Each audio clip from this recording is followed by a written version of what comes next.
Hey guys, welcome back to the channel. We've got week 2 of the Nations of Hockey Master Set players released for the event, and it is not the leaked ones that came out last week, so we still know what those are going to be in the future, but this week's are all different, and some of them are pretty popular. We'll also break down all of the just normal event cards and go over any of the X Factor implications. Alright, let's get into it. Alright, we'll start things off from Sweden. RASMUS Andersson, 6'1" with booming shot, 86 speed and acceleration. If you are just starting the game and you are looking to upgrade from your starter pack team and you're looking for a right-handed defenseman, this one is more than viable. But honestly, if you're well past that, which most of you are more than likely, you can just turn this in for, either work towards Nations of Hockey objectives, and we're going to talk about that as well because they did do some pretty cool stuff with the challenges, or you can sell it for, roughly about 15,000 coins is what these what these Nations of Hockey cards are going for. That's more than likely what I would do with almost all of these cards. Jason Peterga is up next from Germany. Man, he is having a great season with Buffalo.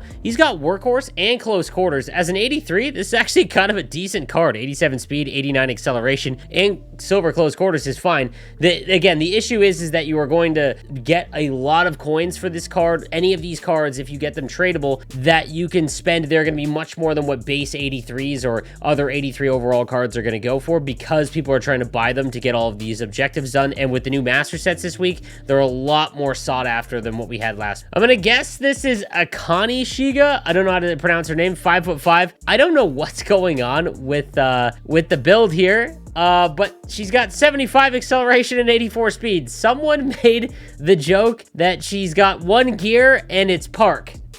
I thought that was absolutely hilarious. So, again, this is an instant sell. Jonas Siegenthaler is up next. The 84 overall defenseman from Switzerland has Magician and Thunderclap. Thunderclap is just not a very good superstar ability, guys. Slap shots just straight from the point. You're much more better off just taking wrist shots for tips or even just going straight in. 85 speed, 84 acceleration. He's got good size, but just not good enough skating to take and use over just selling him for what he's going for. And again, a lot of these cards are going to go for about 15,000 coins. The 85 FILLIER, 5'5", 130, obviously very small, with silver close quarters and booming shot. 90 speed, 90 acceleration, though, and 88 body checking.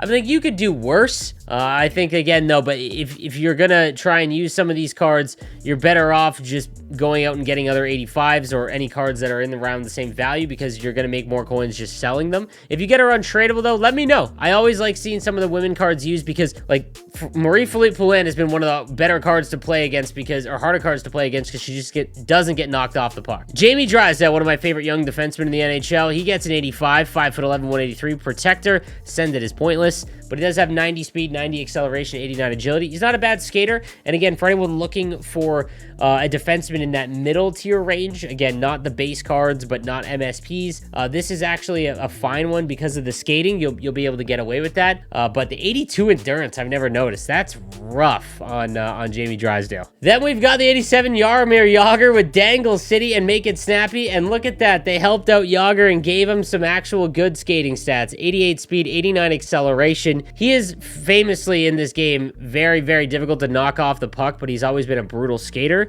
Maybe in the high 80s, he's a little bit more viable, but this is more of a meta card if you are someone that plays in the higher divisions because he just doesn't lose the puck, but he's got an okay shot. Again, he's going for like 100,000 coins right now, I see on the market. No shot I'm paying that for Jaromir Jagr. I kind of expected to see HENRIK LUNDQVIST get an MSP, but he gets a event card, 6'1", with Bombarded and X-Ray. I don't mind X-Ray because of, all of the people just shooting for screens and things like that. 68 aggression's fine, but if he's 6'1", he needs to have really high speed to be usable. And all goaltenders have been absolutely god-awful this year around their net, so there's a lot better options here. Unless, obviously, you're a LUNDQVIST fan or a Ranger fan, then obviously go out and grab him. Alex Barkov gets up to an 89 with the Finland card, 6'3", 215, Gladiator, and Make It Snappy.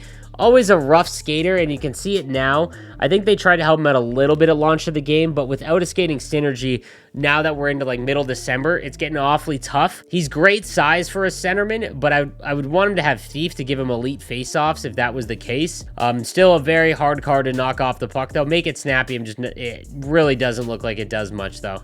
And then we've got the 90 Austin Matthews. This is a perfect example, guys, of not with Matthews, but with other cards, why not upgrading X factors on some of the less sought after ones or ones that are going to get guaranteed like Team of the Year cards and anything like that, and just going out and buying the newest or, you know, a good card.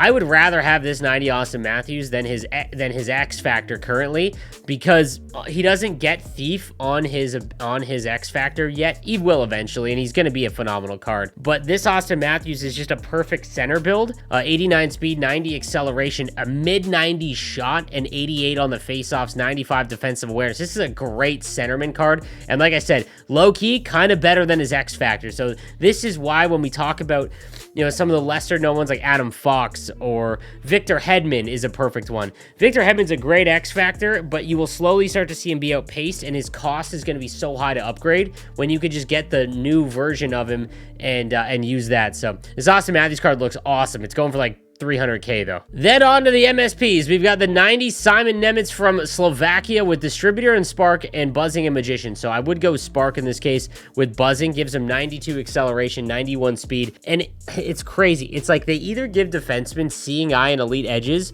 or Truculence and Stick him up, or Stick him up and Shut Down. But nonetheless, he does have Silver Shutdown.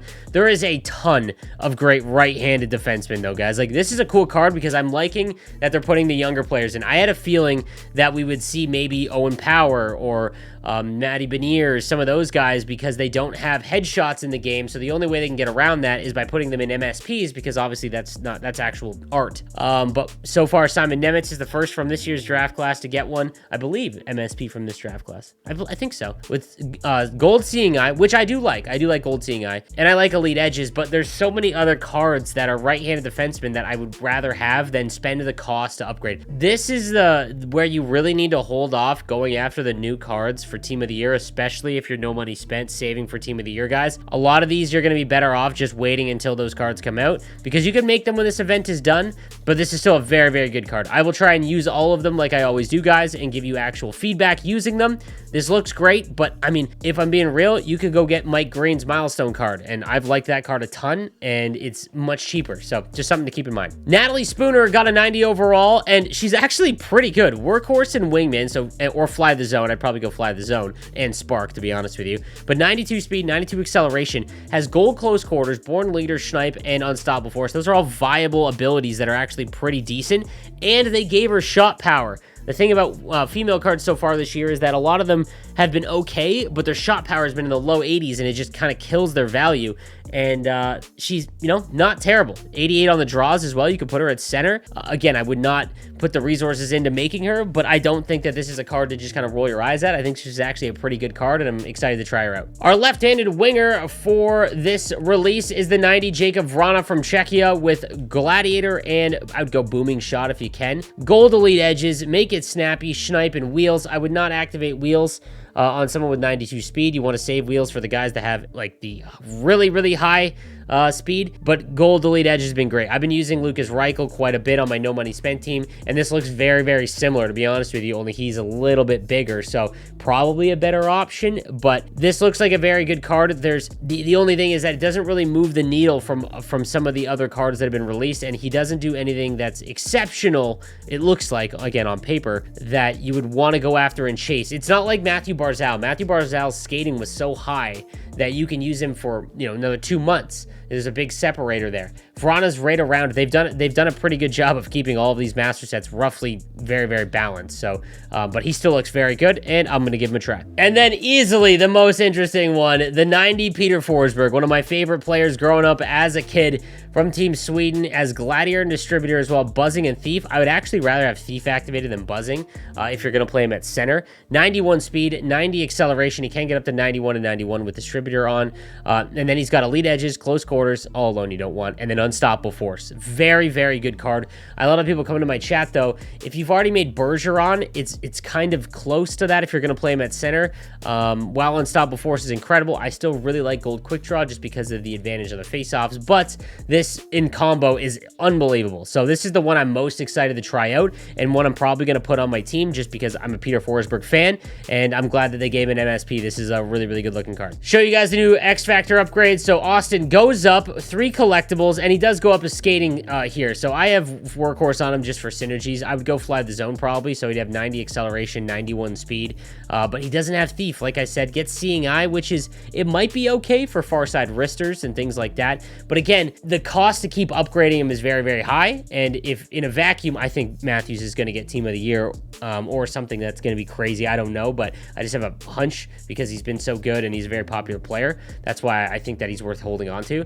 But again, that 90 overall one that has Thief is actually, you know, in my opinion, better for center. So a very good card though, and he's getting up there in overall. Let's take a look at Barkov now that he's got his 89. He's got Wingman as well as Thief there. You could go with acceleration if you wanted. Still a very mediocre skater, and his abilities are all awful. Like they're very, very mid, I guess would be the best way to say it. So with Thief, at least you will get a much better centerman with the face-offs, and he's a very good build, but just very tough to keep justifying upgrading him though. The cost is all the same, guys, so if you are wondering you know, if there's any new sets in terms of that, does not look to be. It's going to cost you about the same, and again at about 6,500, which is what the cheapest collectibles are kind of going for. You need, I believe, 30, so you're looking at about 200,000, maybe a little bit more to make one of these MSPs, which is still pretty cheap, but you've got to consider the fact that Team of the Year is right around the corner. So hold strong, hold the line, and if you're no money spent, even if you have a God Squad, unless you have unlimited resources, I don't know. I'm going to try it all 4 of these, and I'll let you know if I think that any of them maybe play way better than their stats, but I don't think that they're worth making. However, do want to give you guys a heads up here in the HUT challenges. We've got a couple of great ones. So if you go to the Nations of Hockey challenges, they've kind of listened to our feedback, and if you look in 3 and 4, if you do these, you're going to get a random 82 overall Nations of Hockey player. That cuts the amount of players needed, like the amount of games played, way down if you were trying to build one of these for free. It's a big issue because each of these were going for like 20K to use to lower down that objective amount of games, but now we're getting 2 for free. And if you get 2 event collectibles, because you can in the other set, you can basically make a random MSP. So that means you've got 3 for free right there, and you can start working towards the Nations of Hockey again. I grinded out squad battles. That's an easy way to do it, or you can just put on your 4th line, something like that, but it drastically reduces the amount of games played, and then you can build one of these MSPs. So good on EA for giving us free cards of these to use, because that's a way better idea. All right, guys, so that is going to do it for the new players. I will have a tier list out for you guys, hopefully tomorrow, trying out all of the new Master Set players. Let me know what you think in the comments section down below, and I'll see you next time. Have a good one.